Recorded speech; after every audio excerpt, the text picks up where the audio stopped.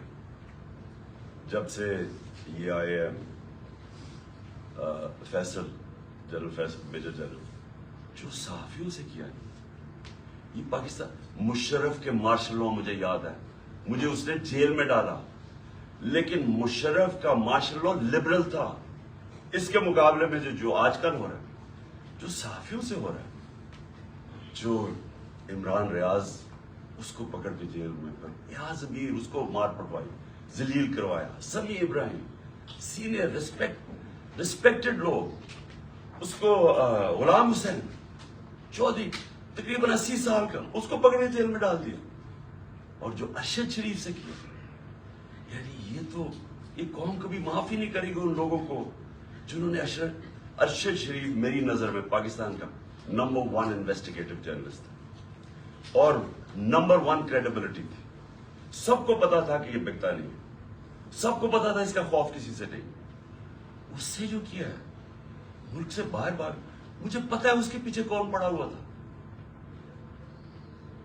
ارشد شریف کے گھر والوں کو پتا ہے کہ کون پڑا ہوا تھا اس کے پیچھے، صحافیوں کو پتا ہے کہ کون اس کے پیچھے پڑا ہوا تھا کہ کیوں اس کو ملک چھوڑ کے جانا پڑا، اور پھر کیوں دبئی سے آگے جانا پڑا اس کو. سب کو پتا ہے کہ کون پیچھے پڑا ہوا تھا اس کے. اور جو اس کی شہادت ہوئی، یہ اس ملک کی تاریخ کا میں سمجھتا ہوں افسوسناک موڑ ہے کہ جتنی صحافت اوپر چلی جاتی ہے معاشرے کو لفٹ کر دیتی ہے، معاشرے کے ویلیوز لفٹ کر دیتی ہے، معاشرے کو امر بالمعروف پہ لگا دیتی ہے. یہ صحافیوں کا کام ہوتا ہے موریلٹی معاشرے کی ریز کرے. اور جدھر کون آج کل فیورٹس بنے ہوئے، لفافے جو ضمیر بیچنے والے صحافی جن کی کریڈیبلٹی کوئی نہیں ہے. آپ صرف یہ دیکھ لیں کہ کن لوگوں کی آج ویورشپ اوپر ہے اور کن کی نیچے ہے، آپ کو پتا چل جائے گا عوام کدھر کھڑی. عوام بیوقوف نہیں ہے.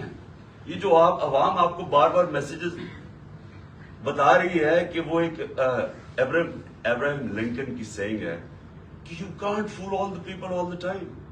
تھوڑا وقت سب کو پاگل بنا سکتے، سارا وقت کبھی کوئی انسان نہیں، معاشرہ پاگل نہیں بن سکتا. تو لوگوں کو پتہ ہے کیا ہو رہا ہے اور لوگ بتا رہے ہیں. پھر الیکشن ہوا، بائی الیکشن ہوا ہمارا 9 سیٹوں میں میں کھڑا ہوا صرف ایک پوائنٹ بتانے کے لیے کہ عوام کدھر کھڑی. 9 سیٹوں میں سے 8 جیتا. یہ ورلڈ ریکارڈ ہے، دنیا میں کبھی ایک پارلیمنٹرین 12 سیٹیں نہیں ایک اسمبلی میں جیتا. پھر عوام بتا رہی ہے وہ کدھر کھڑے، لیکن نہیں، عوام کی نہیں سننی. کسی طرح عمران خان کو ڈسکوالیفائی کرو، کسی طرح اس کے اوپر کیسز بناؤ، کسی طرح اس کو گندا کرو، اس کے اوپر مڈ سلنگنگ کرواؤ، اس کو ثابت کرو کہ جناب یہ بھی باقیوں کی طرح ہے، اور یہ ثابت کرو کہ جناب یہاں پالیٹیشنز یہ تو سارے ایک ہی طرح کے ہیں اور جو بھی فیصلہ ہوگا وہ پیچھے بیٹھ کے ہینڈلز کریں گے. لیکن جب انہوں نے دیکھا جلسے ریکارڈ، میں پتہ نہیں 60-70 کتنے جلسے کر بیٹھا ہوں، میں نے کبھی پاکستانی قوم کو ایسے نہیں نکلتے. الیکشن ریزلٹس آپ کے سامنے، انہوں نے فیصلہ کیا اور فیصلہ پہلے کیا مجھے مروانے کا. 4 لوگوں نے بند کمرے میں فیصلہ کیا مجھے مروانے کا. میں ٹی وی پہ جا کے لوگوں کو بتایا کہ انہوں نے فیصلہ کیا. میں نے ویڈیو بنائی، 4 لوگوں کے نام میں نے دیے، میں نے ویڈیو باہر رکھی ہوئی کہ اگر مجھے کچھ ہوا یہ ویڈیو ریلیز کریں گے، تاکہ یہ 4 لوگ یہ نہ ہو کہ یہاں ہمیشہ کوئی مر جاتا ہے تو اس کا کوئی پوچھتا نہیں ہے بعد میں. تو میں کہا تاکہ قوم دنیا کو پتا ہو، میرے ملک کو پتا ہو کہ کس نے یہ کیا. اس کے بعد یہ فیصلہ یہ بند کمروں میں کہ اس کو اب کسی طرح عمران خان کو مارو.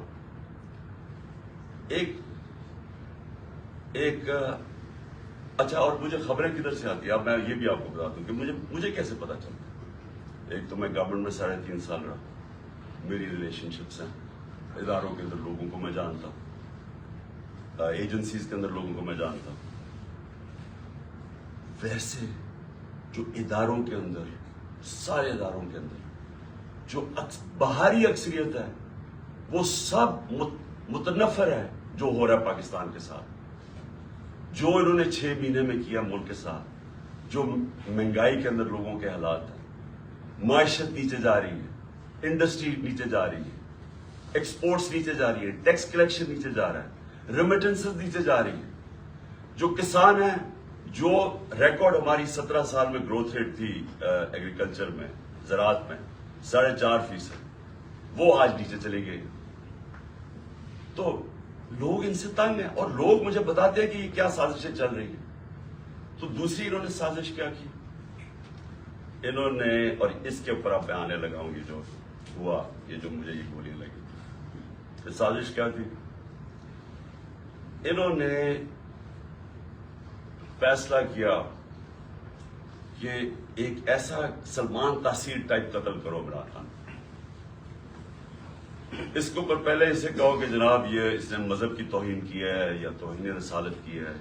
اس کے اوپر کوئی انہوں نے ٹیپس ٹوپس بنائی، انہوں نے وہ ریلیز بھی کی، وہ لوگ چلائے اور وہ نون لیگ کے لوگ اس کو پروجیکٹ کرنا شروع ہو گئے. پتا تھا مجھے کہ کون اس کو پروجیکٹ کر رہا ہے.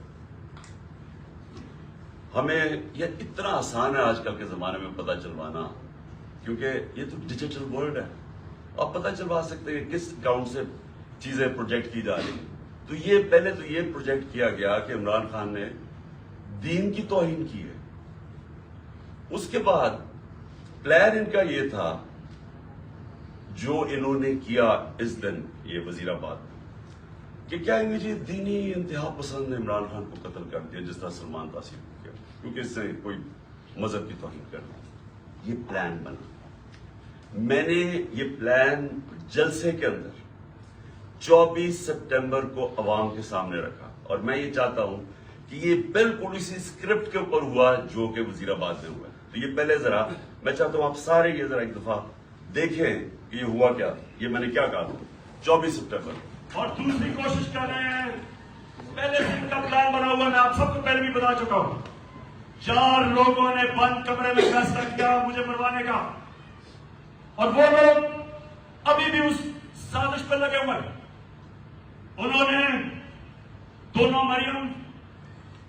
مریم جو جھوٹ بولنے کی پی ایچ ڈی دونوں کے پاس ہے، ان کو اور جاوید لطیف کو انہوں نے ان سے پریس کانفرنس کروائی، اور پریس کانفرنس کروائی ایسی کہ عمران خان خدا نہ خواستہ اس نے مذہب کی توہین کی ہے. اور پھر ان کی کوشش ہے کہ اس کی وجہ سے اگر کوئی بھی میرے اوپر واردات ہو تو کہیں گے جی مذہبی جنونی نے کر دیا، کہیں گے کہ جی کوئی دینی انتہا پسند ہے اس کو مار دیا. یہ ان کا پلان ہے. لیکن میں آج آپ سب کو کہہ رہا ہوں، سارے پاکستان میں پھر رہا ہوں، مجھے اپنی جان سے زیادہ مجھے پاکستان کی آزادی کی فکر ہے. 24 سپٹمبر یہ جلسے میں نے کہا پلان کا مجھے پتا چل گیا تھا. اور یہ جو وزیر آباد ہوا، اب میں آپ کو وزیر آباد پہ آتا ہوں کہ یہ ہوا کیا. انہوں نے لانگ مارچ، ہم جلسے کرتے ہوئے ہم نے لانگ مارچ کا فیصلہ کیا. لانگ مارچ سے ڈر گئے. پبلک انہوں نے دیکھ لی تھی کہ ہمارے ساتھ ہیں، اور انہیں پتا تھا کہ میں نے اب جو غلطیاں کی تھی پچھلی باری، اور مجھے پتا چل گیا تھا ان کا پلان ہے، میں نے اب ایک اور پلان بنایا ہوا تھا. اور میں آج یہ بھی اینڈ میں آپ کو بتاؤں گا کہ مارچ کا کرنا کیا ہے. لیکن مجھے پتا تھا کہ جو عوام نے نکلنا ہے اس باری، چاہے یہ جتنی مرضی پولیس بلا لیں، چاہے رینجرز بلا لیں، چاہے ٹیئر گیسنگ شیلز تیاری کر لیں، جب عوام کا سمندر نکلتا ہے، وہ کہتے ہیں no power can stop an idea whose time has come. جب ایک نظریے کا وقت آ جاتا ہے اس کو کوئی نہیں روک سکتا. تو ان کو مجھے پتا تھا کہ اسلام آباد میں، اور انشاءاللہ یہ میں ثابت کروں گا، اتنی پبلک نے آنا ہے کہ اس ملک کی تاریخ میں کبھی پبلک اتنی نکلی نہیں. اور وہ یہ بھی خوفزدہ تھے، ہیں بڑے بزرگ، آپ کو پتا ہے کرپٹ لوگ, دو قسم کے لوگ بڑے بزدل ہوتے ہیں, ایک ظالم اور ایک کرپٹ. یہ ہمیشہ بزدل ہوتے ہیں. کرپٹ اس لیے کہ انہوں نے پیسہ بچانا ہوتا ہے, کیونکہ انہوں نے چوری کا پیسہ بنایا ہوتا ہے. سارا وقت ڈر ہوتا ہے کہ کہیں چوری کا پیسہ نہ چلا جائے, اور وہ پھر اس پیسے کو بچانے کے لیے ہر انتہا پہ جاتے ہیں. اور دوسرے جو ظالم لوگ ہوتے ہیں, ظالم ہمیشہ بزدل ہوتا ہے کیونکہ وہ ڈرپوک ہوتا ہے, وہ ظلم کرتا ہے لوگوں کو. اب 3 لوگوں نے یہ پلان بنایا, اور مجھے کیا, یہ وہ 3 لوگ نہیں ہیں جو 4 لوگوں کے میں نے نام پہلے بتائے تھے جنہوں نے پہلے فیصلہ کیا تھا, جن کے اوپر میں نے ٹیپ بنائی. یہ 3 اور ہیں. مجھے کیسے پتا چلا؟ مجھے پھر اندر سے لوگوں نے بتایا. ایک دن پہلے, وزیر آباد سے پہلے, انہوں نے جب دیکھا کراؤڈز بڑھتے جا رہے ہیں, اور ایسے کراؤڈز کے کبھی پاکستان میں نظر نہیں آئے جی ٹی روڈ کے اوپر, انہوں نے پلان بنایا مجھے مارنے کا. اور یہی اسکرپٹ, دینی انتہا پسند کچھ کرے گا, عمران خان تو بڑا دین کے خلاف ہے, اس سے تو اسلام دشمنی کوئی نہیں ہے. یہ تو یہ پلان بن گیا. اور 3 لوگوں نے بنایا.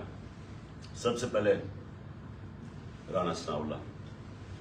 رانا ثناءاللہ نے کیوں بنایا؟ کیونکہ رانا ثناءاللہ ایک قاتل ہے. رانا ثناءاللہ اور شہباز شریف نے جب ماڈل ٹاؤن میں وہ 12 لوگوں کو قتل کیا تھا اور 70 لوگوں کو گولیاں لگی تھی, سب کے سامنے نہتے لوگوں کے اوپر گولیاں چلائی تھی ماڈل ٹاؤن. وہ کیوں چلائی تھی؟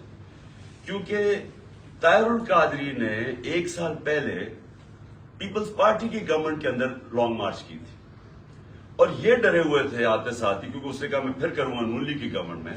یہ ڈرے ہوئے تھے. انہوں نے وہ جو ظلم کیا وہاں ماڈل ٹاؤن میں, یہ دونوں شہباز شریف اور رانا ثناءاللہ, اور یہ کیا کہنا چاہتے تھے؟ یہ پیغام دینا چاہتے تھے, خوف طاری کرنا چاہتے تھے کہ کہیں وہ اسلام آباد نہ آ جائے اور وہ پبلک نہ نکل آئے. تو انہوں نے وہاں لوگوں کو قتل کیا. یہ رانا ثناءاللہ, اس نے یاد رکھے لانگ مارچ سے بچنے کے لیے لوگ قتل کروائے تھے ماڈل ٹاؤن کے. اسی رانا ثناءاللہ کے اوپر عابد شیر علی, ان کے منسٹر کے باپ نے, کا 18 قتل کیے اس نے. قبضہ گروپ اور ہر قسم کی یہ 2 نمبر کام کرتا ہے فیصلہ آباد میں, سب فیصلہ آباد جانتا ہے اس کو. تو ان کے اس کے لیے کوئی جان, انسانی جان کی اہمیت نہیں ہے. ان کے لیے صرف اپنے مقصد اور پیسہ اور چوری. دوسری طرف شہباز شریف کے اوپر ہیومن رائٹس واچ کی رپورٹ ہے, یا ایمنسٹی انٹرنیشنل کی رپورٹ ہے. 1990 یعنی 1997 میں جب چیف منسٹر تھا, اور 99 تک جب چیف منسٹر آیا, اس نے کوئی 900 قتل کروائے تھے پولیس مقابلے میں. عابد باکسر نے ٹی وی کے اوپر آ کے اسٹیٹمنٹ دی تھی کہ یہ کیسے لوگوں کو مرواتا تھا پولیس مقابلے میں. یہی شہباز شریف جب اس کا ایف آئی اے میں 16 ارب کا جو کیس تھا اور 8 ارب کا اس میں نیب میں, تو جو 16 ارب کے کیس تھے, جو نوکروں کے ملازموں کے نام میں رمضان شوگر مل کے انہوں نے پیسہ لیا اور پھر اپنے خاندان میں بانٹا, انہوں نے 5 ملازموں کو, وہ مرے ہارٹ اٹیک سے. 2 آتے ساتھ ہی 2 مہینے میں 5 گواہ مرے. اور جو چھٹا ڈاکٹر رضوان تھا, جو انویسٹیگیٹ کر رہا تھا ان کی ایف آئی اے کی, جس نے انویسٹیگیٹ کیا تھا یہ ان کا جو فیک اکاؤنٹس اور یہ جو نوکروں کے نام پیسہ لیا تھا, وہ بھی ہارٹ اٹیک سے مرتا ہے. یہاں ڈاکٹر بیٹھے ہوئے آپ کو بتائیں گے کہ ایک طریقہ ہوتا ہے انڈیوس ہارٹ اٹیک کا, پتہ بھی نہیں کسی کو چلتا کیا ہو. تو کبھی کسی نے انویسٹیگیٹ نہیں کیا کہ آتے ساتھ یہ لوگ ایک دم 2 مہینے میں 6 لوگ ہارٹ اٹیک کیسے مر گئے. کبھی کسی نے یہ نہیں انویسٹیگیٹ کیا کہ رانا ثناءاللہ کے اوپر جو کوئی ایک کسٹم آفیسر کیا, وہ کوئی اس کا انویسٹیگیٹ, اس کی کوئی انویسٹیگیشن تھی, اس نے کیسے ایک دم خودکشی کر لی. اس کے بعد یہ 2 انہوں نے اس پلان کے اندر یہ شامل ہوئے, اور ساتھ مل گیا ان کے جنرل میجر جنرل فیصل. کیوں فیصل اس لیے مل گیا, ایک تو ڈرٹی ہیری کہ اوپر وعدہ کر کے آیا تھا کہ فکر نہ کرو میں ان کو ٹھیک کرتا ہوں, آپ میرے پہ چھوڑ دیں, میں ان کو اس پارٹی کو ٹھکانے لگاتا ہوں. اور اس جو میں نے شروع میں بتایا کہ دھمکیاں یہ وہ جو اس نے ظلم کرنا ہے, سوشل میڈیا کے لوگوں کو, بچوں کو اٹھا لیں کہ تم نے یہ کیوں کیا, مار کے پھیٹا پھوٹا لگا کے ان کو گھر لے آئے, گھر بھیج دیں. خوف پھیلایا ہوا کہ فکر نہ کرو, جس طرح ہم کوئی دشمن ہیں, ہم کوئی بیرونی لوگ ہیں جو کہ ملک کے غدار ہیں, اس طرح ٹریٹ کیا. تحریک انصاف جو مدد کرے یہ جناب فیصل صاحب ہم اس پہ کریں گے. اور اس نے کیا کیا, پہلے شہباز گل, اس کو اس نے اٹھایا, ٹارچر کیا, اس کو ننگا کیا, تصویریں کھینچی, تشدد کیا, اور اس کا جو ابھی تک وہ ریکور نہیں کیا جو اسے کیا. اس کے بعد ایک سلمان فاروقی جرنلسٹ, اس کو پکڑ کے وہی ننگا کر, جمیل فاروقی, اس سے وہ ہوا. پھر اعظم سواتی سے جو ہوا, اور اعظم سواتی کا ریئیکشن جو آیا, اور جو اعظم نے کھل کے اس کا نام لیا, اس سے پہلے تو کوئی نام ہی ڈرتے ہوئے جنرل فیصل کا نہیں لیتا تھا.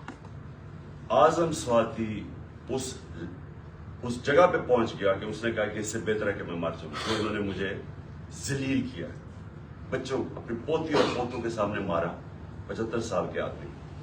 پھر اس کو حوالے کیا انہوں نے یہ ایف آئی اے نے حوالے کیا اس کے جنرل فیصل کے لوگوں کو. اس نے پھر اس کے اوپر ننگا کر کے اس کو ذلیل کیا اور مارا. اعظم سواتی نے کھل کے سامنے آ کے عدالت میں جا کے چیف جسٹس کو کہہ رہا ہے, سینٹ میں, انٹرنیشنلی ساری دنیا کے اندر پاکستان بدنام ہوا, پاکستان کی فوج بدنام ہوئی. کیا آیا کہ جی ایک سینیٹر کو تشدد کیا گیا اس لیے کہ اس نے فوج کی تنقید کر, جمہوریت کا مذاق اڑا ساری دنیا میں. اب وہ ایشو بیٹھ نہیں رہا اعظم سواتی کا, وہ آگے لے کے جا رہا ہے. اعظم سواتی کھڑا ہو گیا, عدالت میں جا رہا ہے, اور ساتھ ہمارا اب یہ مارچ نکل رہے ہیں. تو فیصل ان کے ساتھ مل گیا, ان تین نے فیصلہ کیا مجھے قتل کرنے کا. اور پھر ہوا کیا, اب میں آپ کو ڈیٹیلز دیتا ہوں. اس دن ہوا کیا, اس دن میں جب کنٹینر پہ تھا تو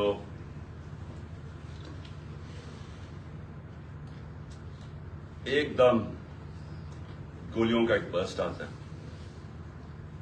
میری ٹانگ پہ گولیاں لگتی ہیں, میں گر جاتا ہوں. اور جب میں گر رہا ہوتا ہوں تو دوسرا برسٹ آتا ہے. یہ ایک برسٹ ادھر سے آتا ہے اور دوسرا برسٹ آگے سے آتا ہے. 2 آدمی تھے, اور جب میں گر رہا ہوتا ہوں تو میرے اوپر سے گولیاں جاتی ہیں. یعنی کہ اگر یہ سنکرونائز کر دیتے, میرے خیال میں ان کا اس میں نے بچنا ہی نہیں تھا. اگر یہ دونوں جو میرے کنہوں نے اکٹھے اگر مارنا تھا تو اس نے ادھر سے مارنا تھا, تو یہ تو جدھر سے اس نے مارنا تھا, اس نے بچنا ہی نہیں تھا, کیونکہ سامنے سے مارنا تھا, وہ سائڈ سے مارا تھا.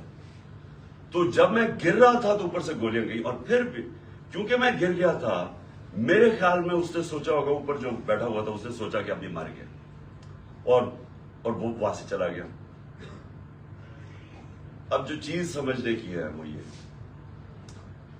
کہ ایک تو پکڑا گیا جنونی, اس کو کہا جی یہ تو بڑا کوئی دینی جنونی, کوئی انتہا پسند ہے. یہ انتہا پسند نہیں ہے, اس کے پیچھے پورا پلان تھا.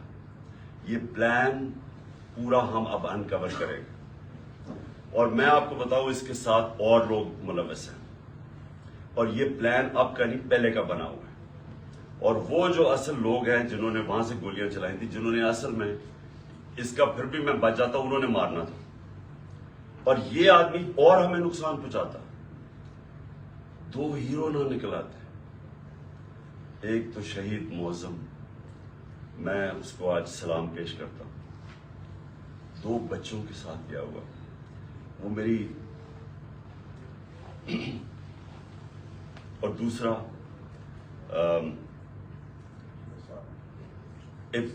ابتسام, جس طرح اس نے پکڑا, اور جس طرح اس کی اگر دلیری نہ ہوتی تو اس نے تو اور اس نے بس مار دیتے تو اور تباہی کر سکتا تھا. 11 لوگوں کو گولیاں لگی اور ایک ہمارا موزم شہید ہوا. اب ہم نے FIR رجسٹر کرنے کی کوشش کی ہے. سب ڈرتے ہیں کیونکہ کئی ادارے یہ قانون سے اوپر ہے. میں آج جنرل باجوہ سے سوال پوچھتا ہوں کہ کیا فوج کا وقار اوپر جائے گا یا نیچے جائے گا اگر جو آپ کی فوج پہ کالی بھیڑیں غلط کام کر رہی ہیں, ظلم کر رہی ہیں, انسانوں پہ تشدد کر رہی ہیں, اگر آپ ان کے اوپر ایکشن لیں گے تو فوج کا وقار اوپر جائے گا, لوگ عزت کریں گے فوج کی. لیکن اگر یہ ہے کہ فوج میں ایسے لوگ بیٹھے ہیں جو ہمیں بھیڑ بکریوں کی طرح سمجھ رہے ہیں, مار داڑ کر کے, ڈرا دھمکا کے, اگر سمجھ رہے ہیں کہ اس طرح فوج کا وقار اوپر چلا جائے تو نفرتیں بڑھ رہی ہیں. آپ کے ایک میجر جنرل نے جو میرے خیال میں غداری میں پکڑا گیا, امریکہ کے لیے غداری کر رہا تھا, آپ نے اس کو سزا دی, فوج کا وقار اوپر گیا, غلط کام کر رہا تھا. تو کیا یہ اب میجر جنرل فیصل اس کی تفتیش ہونے دیں گے آپ؟ اور کیا اس ملک میں اب تفتیش ہو سکے گی جب جنرل فیصل کے اوپر الزام ہے, انٹیریئر منسٹر ثناء اللہ کے اوپر الزام ہے, اور تیسرا پرائم منسٹر شہباز شریف کے اوپر الزام ہے؟ کیسے تفتیش ہوگی؟ جب تک یہ 3 لوگ ریزائن نہیں کرتے تفتیش ہوگی کیسے؟ اور ادھر میں جنرل باجوہ آپ سے بھی فوج کے وقار کے لیے کہہ رہا ہوں کہ یہ پاکستانی فوج کو نقصان پہنچا رہے ہیں. اس طرح کی کالی بھیڑیں, یہ جو سمجھتے ہیں کہ ہم انسان ہی نہیں ہیں, بھیڑوں کو کبھی ادھر موڑ دو کبھی ادھر موڑ دو, آج وہ چور ہیں کل وہ NRO مل گئے تو اچھے ہو گئے ہیں, آج پھر آپ ان کو چور بنا دیں گے کل پھر بھیڑی. ہم انسان ہیں, انسانوں کو جانوروں کی طرح نہ ٹریٹ کریں, اور انسان کسی وقت آگے کھڑا ہو جاتا ہے, اور یہ قوم کھڑی ہو گئی ہے.